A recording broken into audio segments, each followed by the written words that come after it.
बगुला हमारे खेतों में झुंड बनाकर आते हैं। अगर आपके भी घर गांव में होंगे तो आपने भी अपने खेतों में सफ़ेद बगुलों को कीड़े मकोड़े, मेढक और चूहे पकड़ते देखा होगा। बगुला किसानों के दोस्त हैं। फसल को नुकसान पहुंचाने वाले कीड़े और चूहे को खाकर ये उनके अनाज की पैदावार बढ़ाते हैं। फिर भी किसान अपने खेतों में कीटनाशक छिड़कते हैं। इस जहर का असर बगुलों पर होता है और बगुले मर जाते हैं। यही वजह है कि बगुलों की तादाद हमारे खेतों में कम होती जा रही है। अब तो हमारे खेतों में ये कम ही नजर आते हैं। इन चिड़ियों के बारे में पढ़ाई गई कहानी तो हम सभी को बचपन से याद है। एक बगुला जो एक तालाब के किनारे रहता था। इस तालाब से मछलियां, मेढक और केकड़े पकड़कर खाया करता था। लेकिन धीरे धीरे वह बूढ़ा हो गया और उसके पास इतनी ताकत ना थी कि वह शिकार कर सके। फिर उसने एक तरकीब सोची।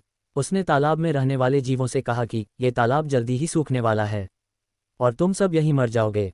बगुले की ये बात सुनकर तालाब की मछलियां, मेढक और केकड़े परेशान हो गए और उन्होंने कहा कि फिर हम क्या करें।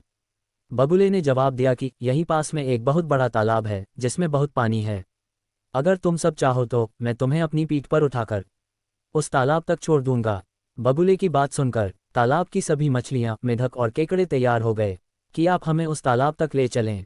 बगुला वहां से मछलियों को उठाता और उड़ जाता। रास्ते में वह उन्हें एक चट्टान पर रखकर खा जाया करता। धीरे धीरे वह दूसरे तालाब में पहुंचाने के बहाने बहुत सारी मछलियों को खा गया। फिर जब केकड़े की बारी आई और बगुला केकड़े को अपनी पीठ पर लेकर उड़ गया। जब वह उसी चट्टान के पास पहुंचा जहां वह सारी मछलियां खाता था तो उतरना चाहा। केकड़े ने बगुले से पूछा कि यहाँ क्यों उतर रहे हो, लेकिन बगुला कहाँ मानने वाला था। वह वहीं उतर गया। लेकिन तब तक केकड़ा समझ चुका था कि यह मुझे मारकर खाने वाला है। उसने हिम्मत दिखाई और बगुले की गर्दन पकड़ ली और तब तक पकड़े रहा जब तक बगुला मर नहीं गया। केकड़े ने देखा कि मछलियों की बहुत सारी हड्डियां वहीं पड़ी थीं। केकड़ा समझ गया कि बगुला सभी मछलियों को लाकर यहीं मारकर खा जाया करता था। ये कहानी तो इसलिए बनाई गई है ताकि ये बच्चों को दिलचस्प लगे, लेकिन हकीकत में बगुले ऐसे नहीं होते।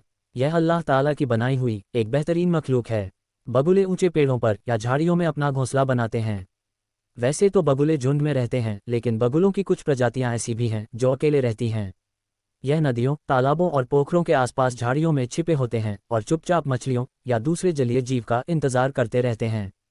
और जब उन्हें कुछ दिखाई देता है तो यह अपनी लंबी चोंच से अचानक हमला करते हैं और पकड़ लेते हैं। बगुलों की लंबाई 27 से 30 सेंटीमीटर होती है। बगुले अक्सर सफ़ेद, भूरे या काले रंग के होते हैं। ये चिड़िया अपने घोंसले में 2 से 5 अंडे देती है। अंडों से बच्चे निकलने का वक्त लगभग 25 से 30 दिन होता है। मादा और नर दोनों ही मिलकर अपने बच्चों की देखभाल करते हैं और लगभग 25 से 30 दिनों में ये बच्चे उड़ना सीख जाते हैं।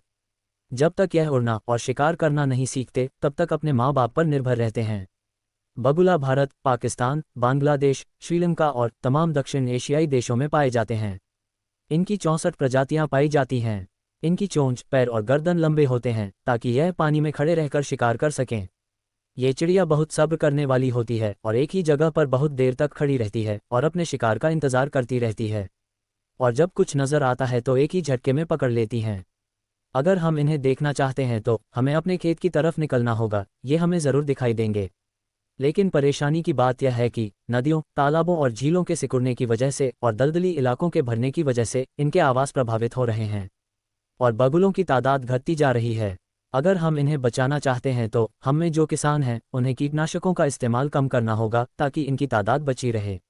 नदियों, झीलों और तालाबों की हिफाजत करनी होगी ताकि हमारे देश का ये खूबसूरत परिंदा बचा रहे और वातावरण शुद्ध बना रहे।